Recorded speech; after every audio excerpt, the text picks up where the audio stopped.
One of the kinds of taxes in America that really represents a scandal long overdue to be part of the national agenda for change is the property tax.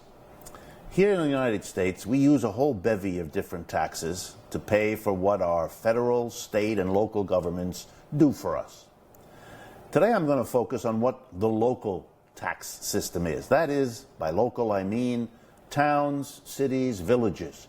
How do they pay for the things they're supposed to do, like public schools, local police and fire departments, health care, and so on, maintaining pollution-free streams and the public parks and all of that? The answer is our local communities basically rely on one kind of tax more than any other. It's called the property tax. And it's very interesting. Here's how it works. Every city or town has something called a tax assessor.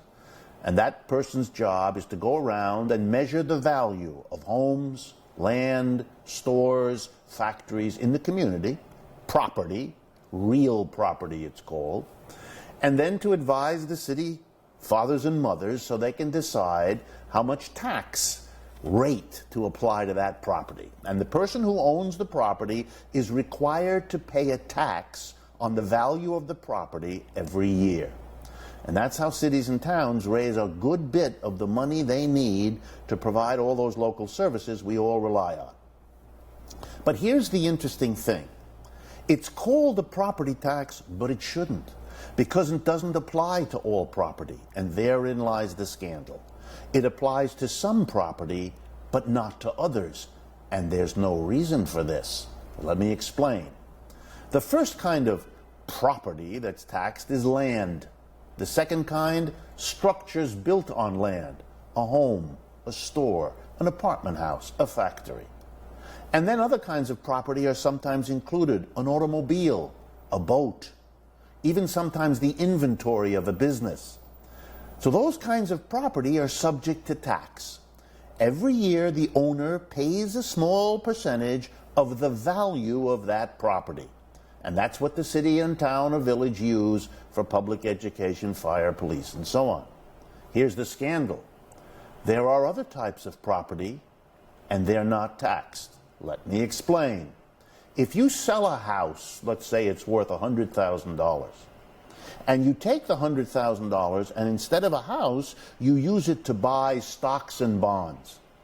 You had $100,000 of property before in the form of a house. You have $100,000 of property now in the form of stocks and bonds. But here comes the trouble. What's the property tax on stocks and bonds levied by cities, towns, and villages in the United States? Zero. Nothing. We don't have a property tax. We have a property tax that exempts what is called intangible property, property you can't touch, like a piece of land or a structure. We don't tax it. We did as a nation in the past in many cities and towns. If you go back far enough, you'll discover that there were property taxes on stocks and bonds. I remember learning that the first tax ever levied in the state of Connecticut was on the stocks and bonds of a canal that was built way back in the early days of that state. But we don't do it anymore, hardly anywhere in America. And that's a scandal. Two reasons. One, the people who own most of the stocks and bonds in the United States are, of course, our richest citizens. Most of us cannot afford a house or a home, let alone stocks and bonds. If American working people have any wealth, it's their home. Very few have a significant amount of stocks and bonds. Those are highly concentrated, which means a property tax that exempts stocks and bonds is a property tax that exempts the richest amongst us, for which there is no justification. Second point, think about it. The wealth in this country in the form of stocks and bonds is in the many, many trillions.